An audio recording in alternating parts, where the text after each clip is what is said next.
Good evening, everyone. A very warm welcome to all our esteemed speakers and attendees. It is an absolute pleasure to have you here today as we explore one of the most exciting and rapidly advancing sectors of the transportation world, urban air mobility. The world of transportation is undergoing a revolutionary transformation. As we push the boundaries of innovation, one of the most exciting development is the rise of urban air mobility. From drones delivering goods to air taxis transporting passengers, the possibilities are vast, but the advancement come critically legal and regulatory challenges that must be addressed for these technologies to thrive. Urban air mobility is filled with immense potential, from drones delivering goods in minutes to air taxis completely reshaping how we think about commuting in cities. But as thrilling as this future is, we must ask ourselves some big fundamental questions, questions that stretch far beyond the technologies. How do we create a robust legal and regulatory framework to support the urban air mobility, both here in India and globally? How can we make sure that as we venture into this new era, safety, efficiency, and equality are always at the forefront? And how do we balance groundbreaking innovation and the legal framework that will allow it to thrive without compromising public interest? These are the questions we will be diving into today in our exciting webinar organized by Withlaw. Withlaw is a law firm at the cutting edge of legal innovation, specializing in emerging sectors like AI, blockchain, and of course the aviation industry. With a track record of delivering impactful legal advice and contributing to global policy framework, Withlaw continues to define the future of legal and financial ecosystems worldwide. Thank you to all our attendees for being here today. Your presence and active participation are key, making this session truly engaging. We encourage you to ask questions, share insights, and be a part of discussion as we navigate the complex yet exciting world of urban air mobility. Also, just a quick note, certificate of attendance will be available to all the participants who stay in the webinar for 30 minutes at least. These certificates will be available till March 20th, so don't miss out. We would also like to express our gratitude to our supporting partners, WICCI Aviation Council, which champions women leadership in aviation, and Jatayu Unnamed Technologies, who is driving innovation in unmanned aerial system. The support has been vital in making this webinar a reality. We have an incredible lineup speakers today. Our first speaker is Mr. Swar Kansagra, the co-founder of Withlaw, with an in-depth understanding of global policies, regulation, development, and international compliance. His expertise has been instrumental in shaping global frameworks for emerging technologies, and today he will guide us through a legal intricacies surrounding urban air mobility. Our second speaker is Captain Aman Johri, founder and CEO of Jatayu Unmanned Technologies, a leading innovator in India's aerospace and defense sector, with a specialization in military and logistic drones. As a pioneer in development and deployment of unmanned aerial system in India, Captain Aman has been at the forefront of driving technologies advancement in this field. His extensive expertise in drones and air taxis makes his insight crucial for understanding the opportunities and hurdles faced by urban air mobility. Now, as we dive into today's discussion, let's focus on ensuring that urban air mobility technology can thrive while safeguarding public interest and safety. We'll tackle crucial topics like airspace integrity, safety protocols, and how to create a sustainable, globally competitive ecosystem for urban air mobility. Our speaker will take us through a current regulatory framework in India, the global trends shaping the future, and how policymakers and industry leaders can collaborate to support this existing sector. Without further delay, first up, I'm delighted to invite Mr. Swar to walk us through the legal challenges and regulatory landscape surrounding urban air mobility. Mr. Swar, over to you. Thank you, Saloni. Thank you for the warm introduction and thank you for all the attendees joining today and coming out of your comfort zones of weekends. Good evening, and my name is Swar Kansagra, and my expertise is to look for policy resonance in upcoming regulations requirements around the globe. Today, we will explore how urban air mobility or UAM is reshaping transportation in India and around the globe. UAM isn't merely a futuristic concept, it's an evolving interaction of aviation, technology, urban infrastructure, and regulation. Hmm, that's a problem. As technology advances rapidly, our legal framework must adapt to ensure safety, security, and public acceptance. Let's dive into international best practices, examine India's current regulatory landscape, and discuss actionable policy recommendations to foster innovation while safeguarding public interest. Please note that the statistics in my presentations are derived from references. Our urban centers are expanding at a breakneck pace, intensifying congestion and stretching infrastructure to limits. UAM, through drones for logistics and air taxis for passenger transports, offers a transformative solution. However, as these technologies evolve, our policies must adapt just as fast to ensure they are safe, secure, and privacy compliant. This balance is our strategic imperative.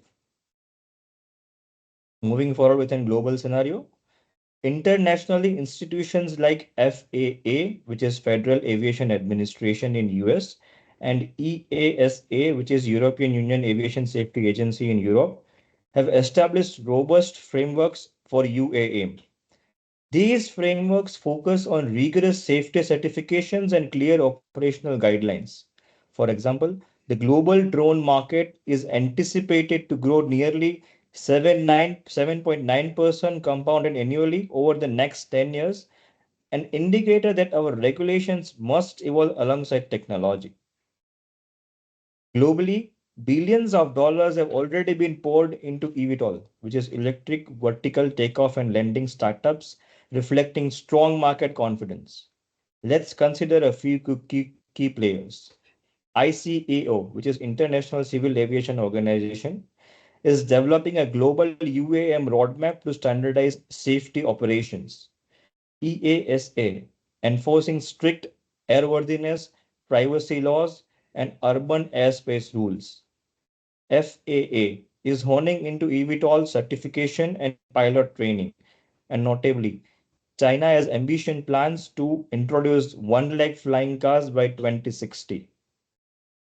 These examples offer valuable lessons for shaping India's UAM policies. This being said, let's understand what India is doing in this particular sector. Turning to India, we see significantly regulatory strides. The DGCA has issued progressive guidelines on drone operations, and pilot projects for air taxis are already underway in major metropolitan areas. The Ministry of Civil Aviation's UAM roadmap is establishing dedicated pilot zone to test and refine these concepts. A couple of important figures. India's drone market is forecast to reach nearly 28.7 US million dollars by 2025. And since the introduction of drone rules in 2021, over 25,000 drones have been registered, demonstrating a rapid technology adoption. This being said, let's understand the key regulators which are there. One is MOCA and the DGCA for overreaching policies, Drone Rules 2021 along with 2022 amendments for commercial operations, Quality Council of India for safety and compliance certifications, draft civil aviation policy that lays the groundwork for future air taxi regulations. This development highlights the urgency of building a comprehensive regulatory framework. Now, we have discussed the important regulations in India and globally. Let's understand how the scenario will be through design certification. For UAM systems to be safe and commercially viable, design certification is critical. This mandatory approval issued by DGCA ensures that each drone or air taxi meets rigorous safety and quality standards before entering operations. Now, this being said, what are this design certification or what are the important part of the design certification? One is structural integrity and safety tests, which evaluates of load bearing capacity, redundancy, and flight stability, including autonomous flight control and AI based mitigation. Second is cybersecurity and data protection, ensuring secure communication channels and compliance with Indian Data Protection Bill to safeguard flight data. environmental and noise standards adhering to DGCA's norms on noise pollution and carbon emissions. By aligning with international standards for ICAO, FAA, and EASA, India can ensure both domestic safety and global market acceptance. Let's understand what are the safety, security, and privacy regulations.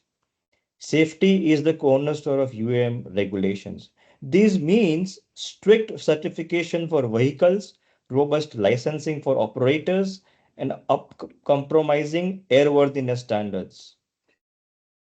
Cybersecurity is equally critical. As our UAM vehicles rely on advanced communication networks, protecting against hacking and data breaches become non-negotiable. Additionally, the way drones collect and use data raises significant privacy issues that must be addressed. It's worth noting that globally, about 65% of UAM regulated discussions are centered on safety and security, a statistics that underscores the gravity of these concerns. Now, let's understand what technology has to do with all these things. While our regulatory frameworks are advancing, several policy gaps and challenges remain. For example, weight-based certification. Current rule do not define where air taxis fit within the weight-based classification, making it imperative to revisit these categories. Airspace allocation and traffic management. The lack of defined low-altitude airspace regulation poses significant risks. Studies indicate that without proper management systems, the risk of mid-air collision could surge by over 300% as drone traffic increases. Now, liability and insurance. There is no clear legal framework determining who is responsible in the event of an accident. Is it the pilot, the manufacturer, or even the AI developer? This issue is drawn with the privacy concern, along with the privacy concern and public acceptance challenges, highlights the need for more agile legal frameworks. Now, what are the key things that we need to do? Despite the tremendous potential of UAM, several key challenges persist. Airspace management. Integrating drones, manned aircraft, and UAM vehicle into shared airspace is a complex issue. Traditional systems aren't built for this new mix. Safety and certification. While safety is paramount, the lack of standardized guidelines, especially for an autonomous system, remains an hurdle. Liability and insurance. Establishing a clear frameworks for accountability and comprehensive insurance coverage is essential. Privacy and data protection. With extensive data capture comes significant privacy challenges, which must be aligned with global protection laws like GDPR and India's own DPDP bill. Public acceptance and ethical concerns. Addressing noise, environmental impact, and safety in urban settings is crucial for broader public support. These overlapping issues cause regulatory lag, but they also open opportunities for innovative solutions like regulatory sandbox and designated pilot zones. Now let's understand what it is. In summaries, although challenges exist, opportunities within UAM far outweigh them. UAM is not just about reinventing transportation, it's about reimagining urban mobility to enhance economic potential, create jobs, and revolutionizing last mile connectivity. To move forward, this being said, we must focus on economic growth and investment. With India's rapidly expanding urban population, UAM can ease congestion and generate substantial employment in infrastructure and technology. Regulatory innovation and smart cities. We need cleared forward thinking legal frameworks, possibly through the creation of dedicated urban air corridors that streamline airspace usage. Global collaborations, aligning our regulations with ICAO standards and learning from established markets like US, EU, and UAE will accelerate policy development. The role of legal expert, as in us, it's crucial for lawyers and policymakers to spearhead discussions on aviation law, urban planning, data protection, and insurance. The future of UAM is unfolding now. The question isn't if, but how soon India will soar in this transformative era of innovation into aviation, and the groundwork starts today. Now, We got through the regulations, we got through the international policy regulation aspects, what are that being said in India. Now I would like to discuss some of the case studies which will help today to understand how UAM is framing. Let's look at real world examples. In United States, the Uber Elevate initiative not only introduced the concept of air taxis, but also worked hand in hand with FAA to drive regulatory reforms. Closer to home, pilot projects in cities like Delhi and Mumbai are already testing integrated UAM operations, and this is expected to be started in the year 2026. These projects have demonstrated that the regulatory sandboxes response time can improve by 30 to 40%, a clear indication of the benefits of a collaborative regulatory environment. Now, what are the actionable policy recommendations? To fully harness UAM's potential while mitigating its risk, we must actively and decisively recommend regulatory sandboxes, create environmental zones to test new technologies and refine policies in real time, interagency coordination, form a dedicated UAM task force that align aviation, urban planning, and security efforts, public-private partnership, engage industry leaders to co-develop innovative yet secure framework, technology integration, utilize AI and advanced analytics for robust adaptive oversight. Agile forward-looking legal frameworks are the key ensuring that India not only adapts to the UAM revolution but leads it. In the end, while urban mobility presents complex challenges, its transformative potential is undeniable. By learning from global best practices and local pilot projects, by adapting proactive, agile regulatory frameworks, we can position India as a global leader in UAM. Thank you for your attention today. I will now hand it over to Ms. Saloni for the further flow of webinar. Thank you. Thank you so much, Mr. Swar. Thank you for the invaluable site. It is my pleasure to welcome Captain Aman to the stage with his extensive expertise in unnamed aerial system. He will delve into the technical advancements that are shaping the future of drone technology, and we look forward for the in-depth insights.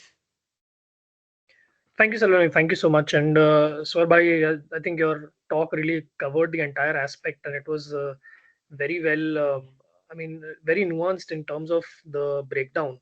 And I don't think I can do a better job than that. You've really sort of segmented into the right actionable points, and I can confidently say that this is what the government of India is also doing. My part of my job is to work with the FA nodal office here in India.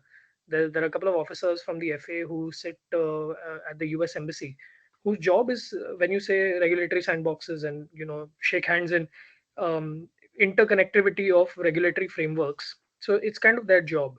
Let me give you a from the technology standpoint. The जो प्रथा रही है जो हमारा tradition and culture रहा है in India.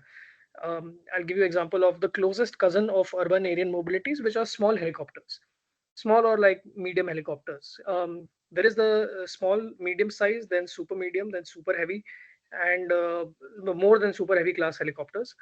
In the small and medium size helicopters, typically there is a type certificate that is issued by the FAA, where basically, let's say, to give a practical example, I am Robinson Helicopters. Robinson is the world's largest helicopter producer in terms of volume and numbers. And they sell more helicopters in a year than most companies can even imagine, including Airbus and Boeing. So I come out with a new R22 Beta 3, for example, which is a new type of helicopter. I file a type certificate with the US with the FAA design division. The FAA design division goes through the files. They go through very rigorous set standards of flight testing and airworthiness. Airworthiness is basically the ability of the bird to prove that it is worthy of flying, that it is safe, that there is enough redundancy, and that it will not collapse midair. And these airworthiness standards have been set well ahead of time. I mean, almost 50, 60 years worth of airworthiness. And as long as the OEM meets all the criteria, which is quite extensive, it takes about a year and a half to get a fresh type certificate. The same type certificate today between the ICAO contracting states, there are more than 190 ICAO contracting states, by default have to be accepted by everybody.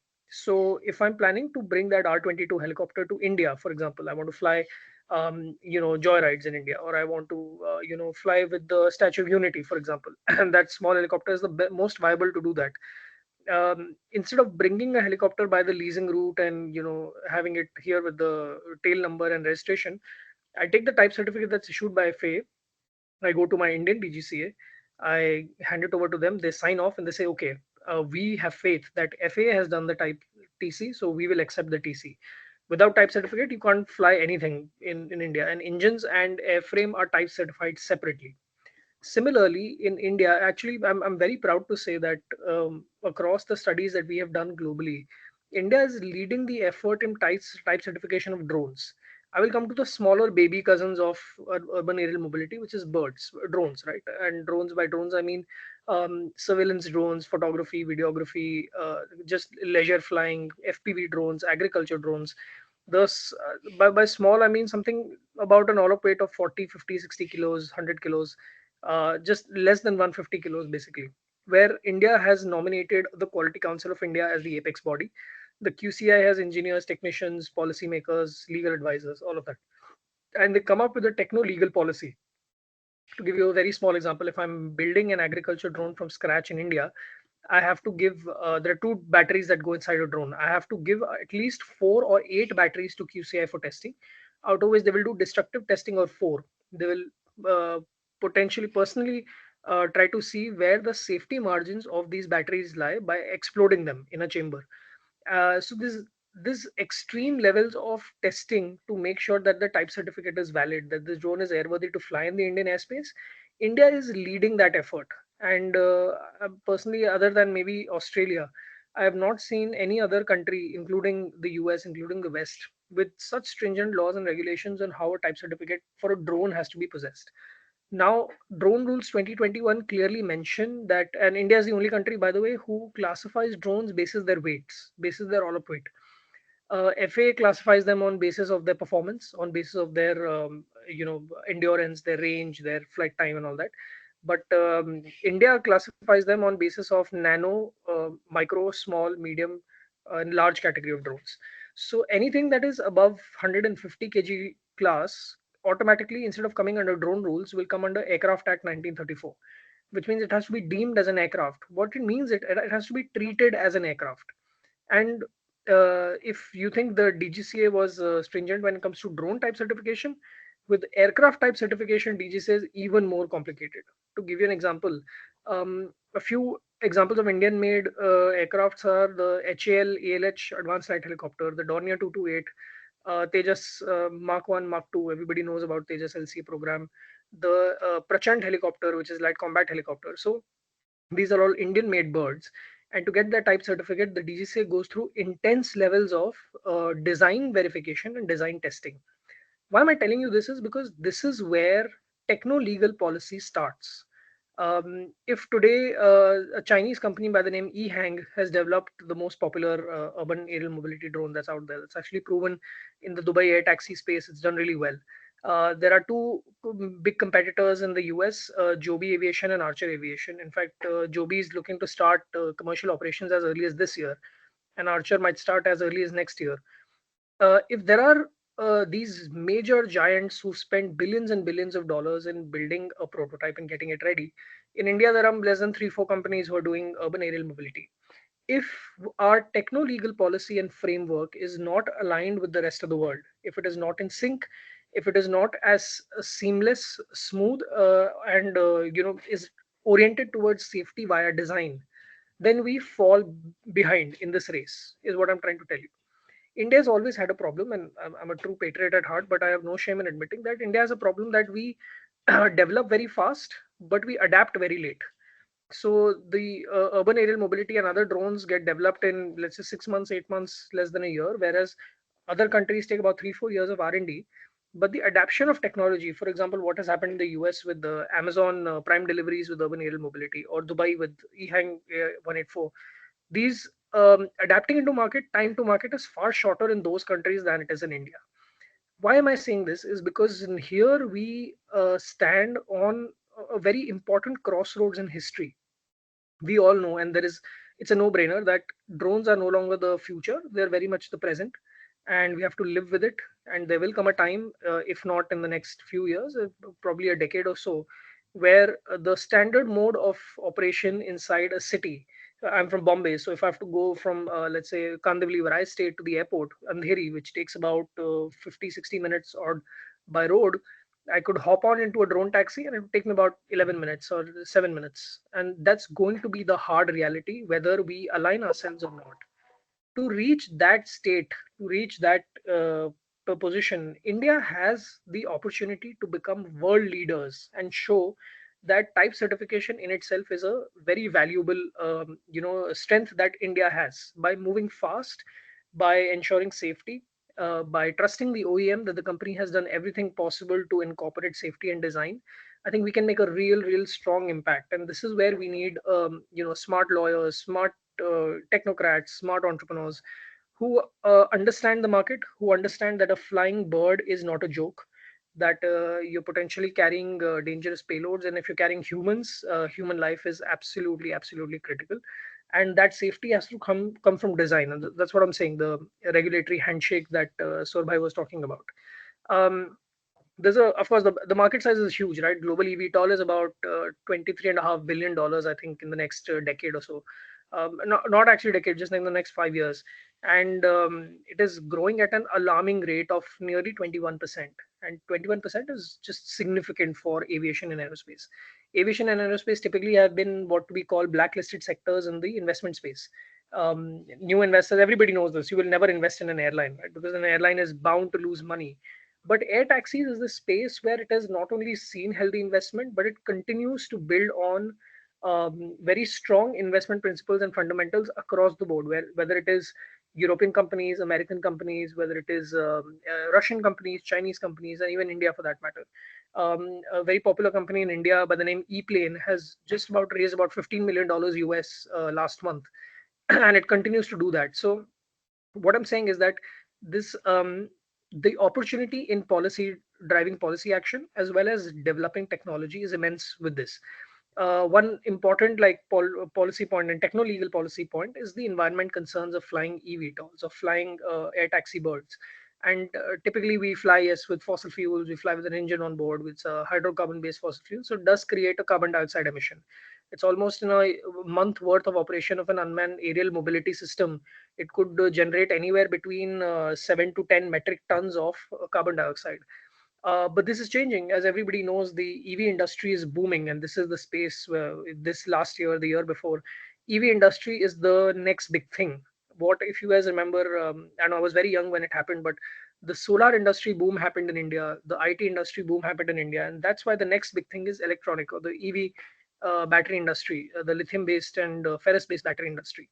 And they could reduce carbon dioxide emissions by almost 80% if used completely in a drone like that. Of course, the energy density and the packing fractions of, like, lithium based batteries right now is not to that level where you can actually fly humans on board, but that's going to change too. Then comes the important point of how do you navigate in a city like Bombay? And I sorry, I'm continuing to take examples of Bombay because I live in the city and I'm a little biased here because my dream, my personal hope, personal desire is that the first urban air taxi in India should be launched in Bombay.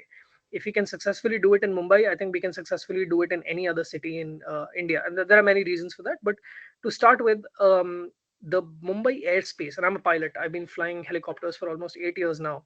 The Mumbai airspace is incredibly complicated. We have two airports on both sides of the highway. One is general aviation, business aviation, and VIP aviation.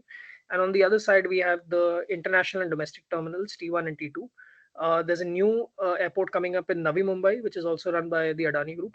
And there are a couple more cargo complexes coming up, which is going to make it immensely difficult to incorporate something like urban aerial mobility. I'm going to give you a very simple example of the new airport that is coming up in Noida. And Noida is doing it in a big way. Noida already, from the day one, that what we call redundancy by safety by design, instead of saying that we make the airport, then we fine tune it to include urban air mobility. Noida airport, the plans when they were made almost 7 years back already had vertiports and heliports for urban aerial mobility in place. The the people who were designing Noida airport, the visionaries in this, in the right sense, and there's already provision for that. If you guys look at the Google Maps and satellites, Google Earth images of the Noida airport, you will see that there are these massive blocks of helipads, vertiports that are made to incorporate urban air taxis already.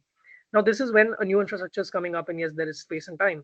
What do you do with the situation like Mumbai, where the T1 and T2 are almost 20, 25, 30 years old? The T1 airport is actually 45 years old. Juhu Airport, which is the oldest airport in India, that's where Jamshedji Bhai Tata actually landed his first aircraft. So, how do you convert existing infrastructure to incorporate the needs for the future? And that is, I'm telling you, an incredibly difficult job. There is so much scope in India for companies just entering this space who understand that if there is an existing airport with ATC runways, with the fire tenders, with fueling infrastructure, with the operations infrastructure, all of that, that is already serving helicopters of a certain class and size, to have drones be a part of this. And I hope you understand and appreciate that it's not just going to be that a drone takes off the runway 26 of Juhu Airport and lands back. It's going to be an awareness change. It's going to be a mindset change. Imagine you're an ATC professional, you're an air traffic controller who's been doing this job for 30 years. And suddenly, instead of calling on the radio and you're used to talking to a pilot on the two-way communication, right? You say, I'll give you an example. Like I fly VTCNJ, which is like the tail number of my aircraft. जैसे हर गाड़ी का एक number plate होता है, हमारे हर aircraft का एक tail number होता है. So I have to say Victor Tango Charlie November Juliet. That's my aircraft to Mumbai ATC. We are ready for departure on runway 26, right? And this is a human in the loop as a pilot sitting inside the aircraft, giving a radio call to the tower. The tower gives me a radio call back saying, Mumbai Air Traffic Control to Victor Tango Charlie November Juliet, you are go for takeoff. You're cleared for takeoff runway 26. Enter the runway, take left, fly 300 feet, and fly straight.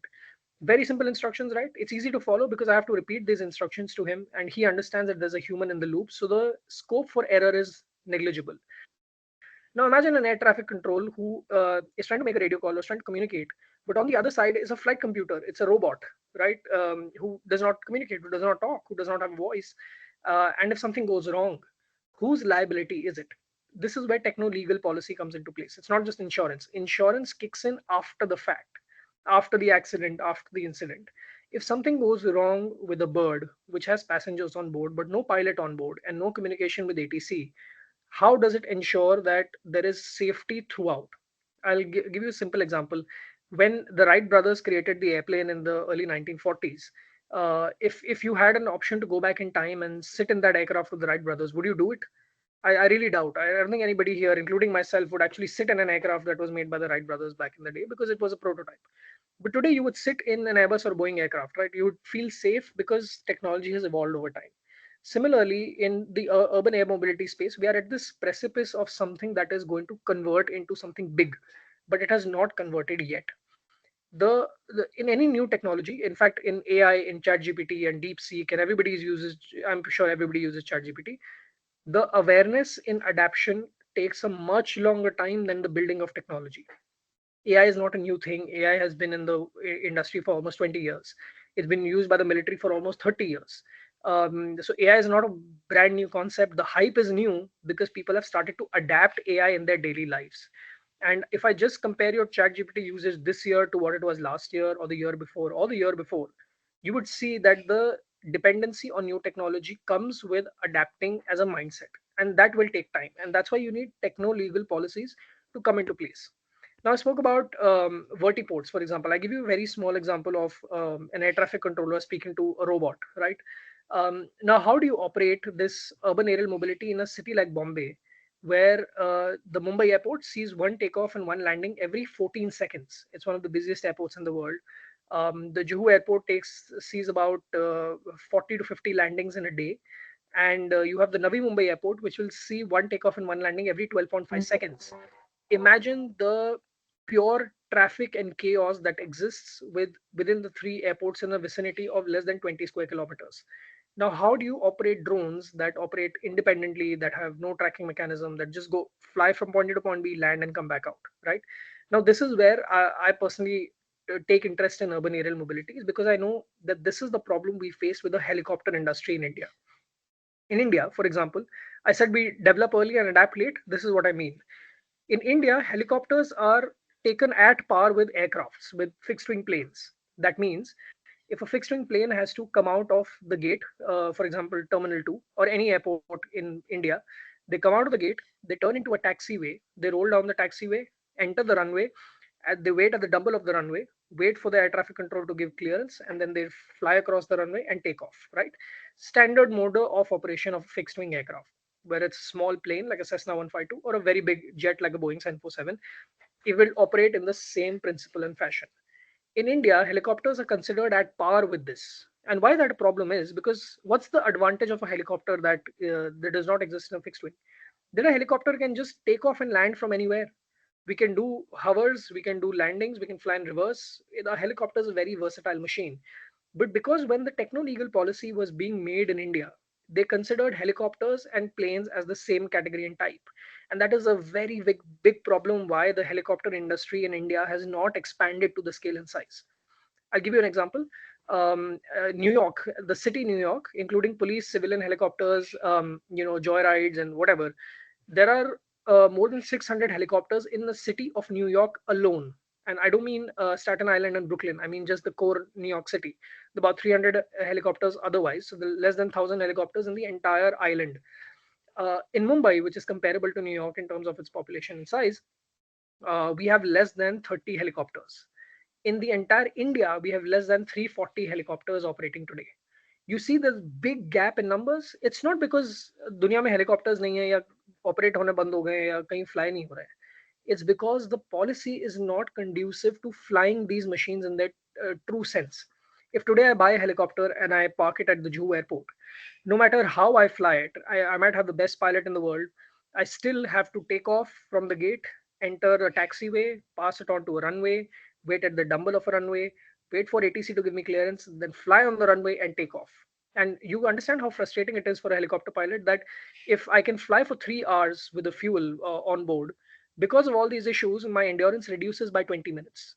And what happens when you reduce endurance on an aircraft? You reduce its economic capability. You reduce its ability to make money, to generate money. And that's the exact problem that we need to avoid with urban aerial mobility. The lawmakers today who write policy with Ministry of Civil Aviation, Ministry of Home Affairs, Ministry of Finance, Ministry of Defense, the Parliament, both sides of the Parliament, I mean the ruling party and the opposition, Lok Sabha, Rajya Sabha, including the president, they need to understand that the value unlocking in urban aerial mobility is its ability to hover, its ability to get up from a spot, go up to 300 feet, fly for the other, go to another space, and just land back down straight. If you start adding runways and infrastructure and vertiports and all these fancy things that we think are in the ambit of safety, it creates a problem. And who's going to solve that problem? It's not going to be people who are 60, 70 years old, who spent 40, 50 years in aviation, who only looked at Airbus and Boeing aircrafts. It's going to be the young people of today, young engineers, young lawyers, young technocrats, young entrepreneurs who understand the value unlocking in urban aerial mobility. And from a simply from a regulation and a certification standpoint, I'd say the entire UAM discussion revolves around three major pillars. That is TTT, T tracking, T type certification, and T training. I spoke about type certification quite in detail. I have not spoken about tracking yet. Tracking is basically having technology on board that gives you an indication of what this aircraft is. To give you an example, in aviation, we have transponders on board, right? So every aircraft will have a small, tiny device that pings out a radio signal constantly, as long as it has power. The ATC on ground receives this radio signal, the radar breaks down this radio signal, and with that we know where the aircraft is, how it is flying, what's the altitude, who's operating it, which airline, what type of aircraft, how many passengers on board, and yada yada yada. It's like a whole infrastructure that's already in place. It is okay for civil aviation because at the end of the day you have less than 3,000, 4,000 aircrafts flying in a country at any given point in time. But imagine with drones, where you will have small birds, medium birds, large birds, and then urban aerial mobility. In the next 10 years, the Mumbai airspace is going to be crawling with UAVs. It already is, but it's going to enhance even more. Imagine 5, 6,000 birds in the air at any one point in time with transponders. Imagine how much the radar gets saturated. Imagine how much manual effort somebody has to do to track a drone. So tracking is a technology that's not out in the open, and there's immense potential, as a businessman, as an entrepreneur, to get into just creating tracking technology for drones that can be utilized later. It's a policy standpoint that globally, universally, the FAA, the EASA, DGCA, the GCC in the Gulf, they've all said we'll think of it when the time comes. When the tech is ready, then we can make policies on tracking. But the tech is not ready right now. So I'm saying we are in a nascent stage with urban aerial mobility where we need effective tracking mechanisms that make it easy to operate. So type certification, tracking, and the number three part, which I did touch upon a little bit, is training, where you need to make awareness just on the grassroots level between people and the population.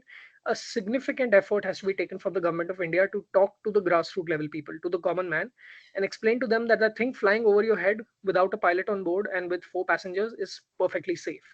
It's airworthy. It's safety. Its safety is mandated by the DGCA, by the OEM, by Quality Council, by whatever. I mean, whoever agencies.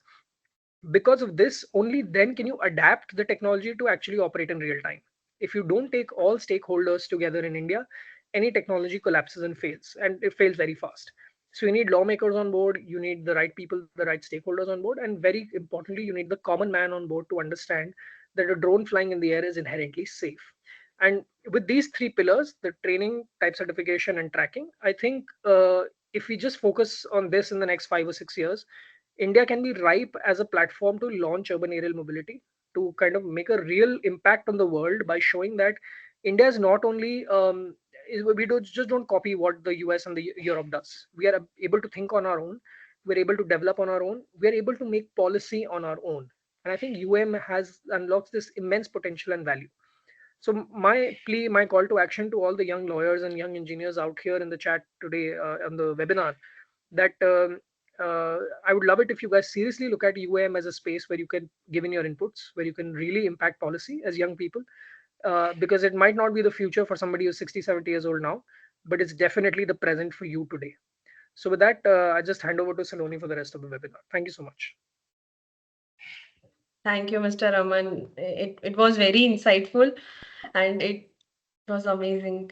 Okay, so now we move towards our Q&A. So we have a question for Mr. Swar. The question is that with the shared airspace, the risk of accidents and the liability issues increase.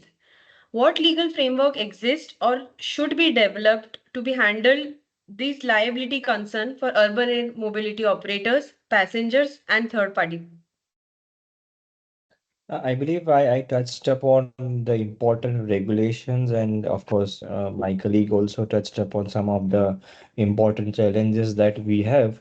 But a key aspect that we need to include right now, or where we need to focus, is the liability allocation, where we need clear guidelines on who is responsible when something goes wrong, whether it's the operator, the manufacturer, or the air traffic control system.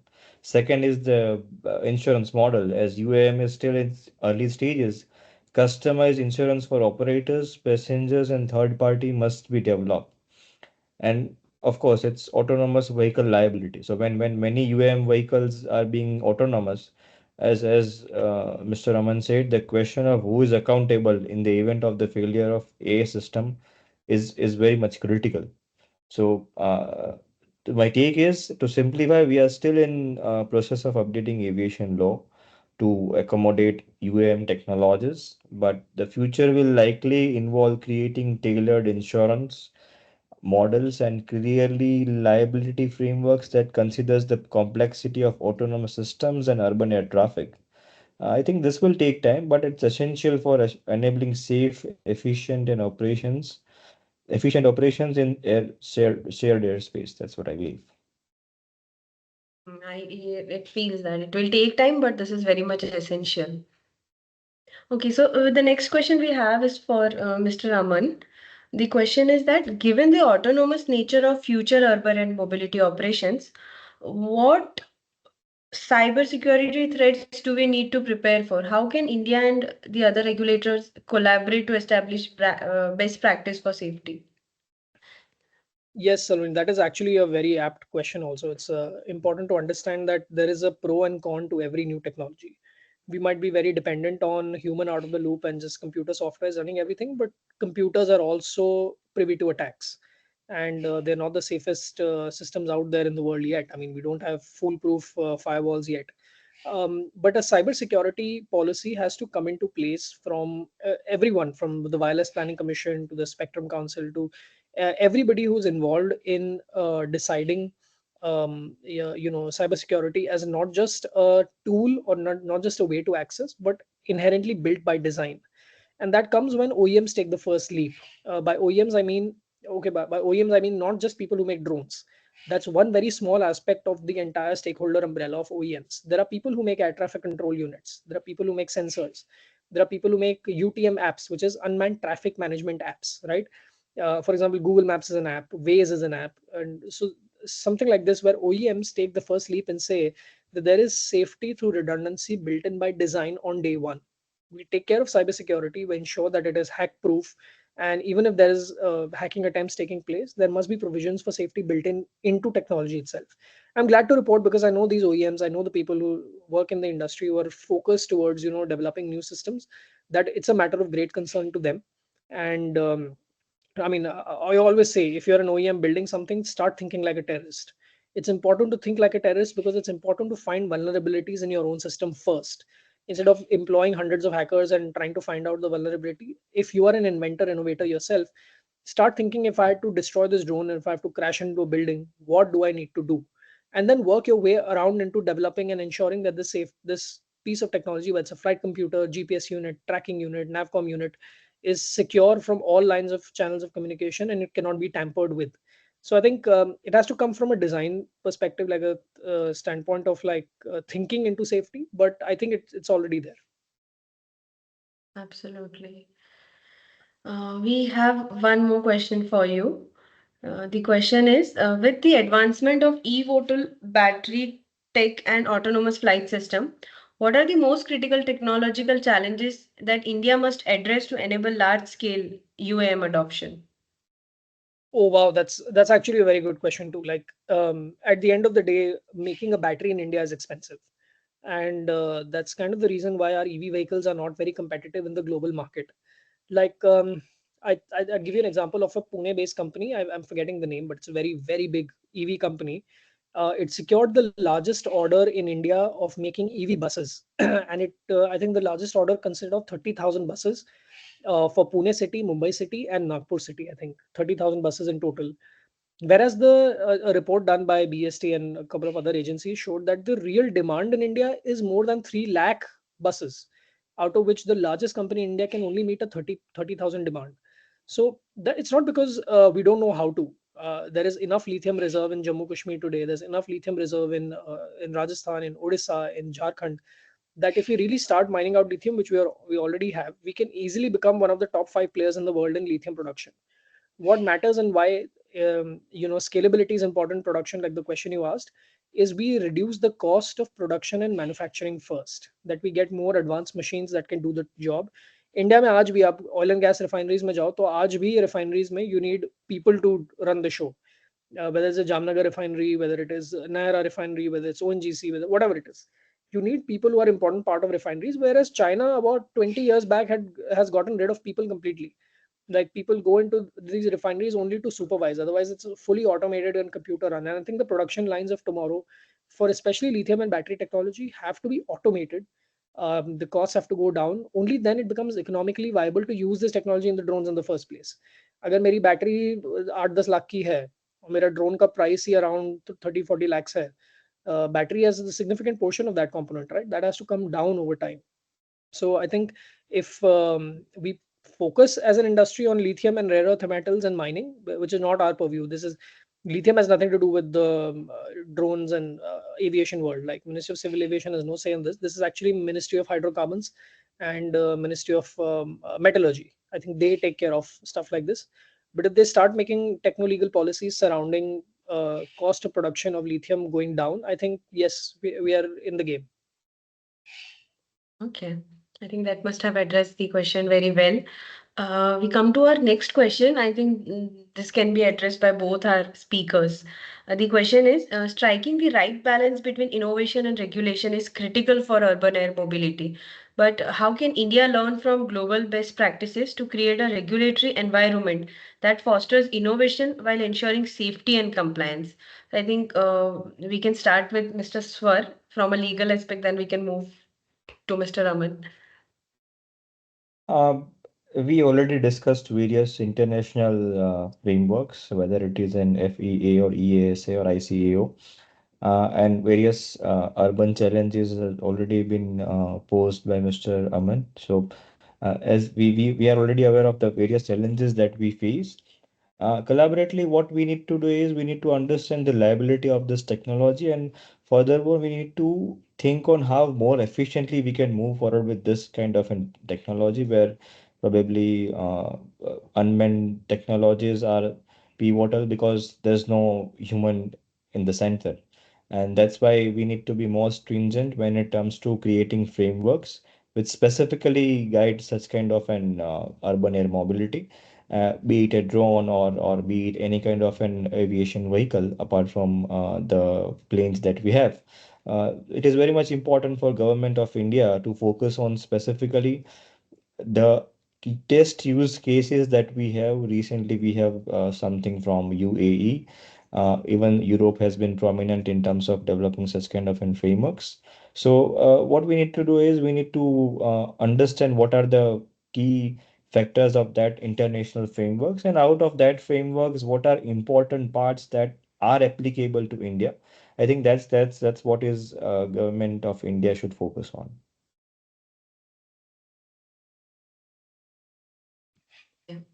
Any input, Mr. Aman, you'd like to share? Yeah, absolutely. Swarbai really hit the point home. It is at the end of the day, global best practices come from what you want to take inspiration from. Actually, like, do you want to replicate the entire policy? And that does not work because India and its diversity and its terrain and its India, you move 50 kilometers any direction from any point on the map, left, right, forward, backward. The culture changes, the language changes, the food changes, the environment changes, terrain changes, weather changes. So India is vastly diverse. No policy ever made in Europe or the US can be replicated in India. In fact, what we do in India is actually replicated in other parts of the world. Like the Gulf countries actually look up to India and DGCA policies and start taking inspiration from there. South Africa takes us very seriously. Brazil takes us very seriously, the aviation policy. So that way, India is a very good, leveraging standpoint of like making policies that are applicable to 130 crore people, that can be then taken and evolved in any certain direction. So uh, there's a lot to learn from the world, but I think India, if we start thinking independently, we can do a lot better. Great. Okay, thank you very much, Mr. Aman. So, as we draw today's insightful session to a close, I want to express my heartfelt thanks to all our to our esteemed speakers, Mr. Sir and Captain Aman, for sharing their valuable knowledge and expertise with us. Your perspective have helped us better understand the complexities of UAM regulatory framework, and we are more equipped than ever to navigate the future of this sector. A very big thank you to our supporters, WICCI Aviation Council and Jatayu Unmanned Technologies, for making today's event possible. Before we wrap up, I'd like to give a sneak peek into our next exciting webinar on April 12th. We'll be hosting a session on navigating the future of data ownership, legal challenges and opportunities in age of AI. For more details, including the registration link, that will be shared on our WhatsApp group, and the link to the group and also the registration link has been shared in Q&A. So be sure to stay connected. As we wrap up today's session, the today's session recording will also be shared in our WhatsApp group. So stay tuned for that.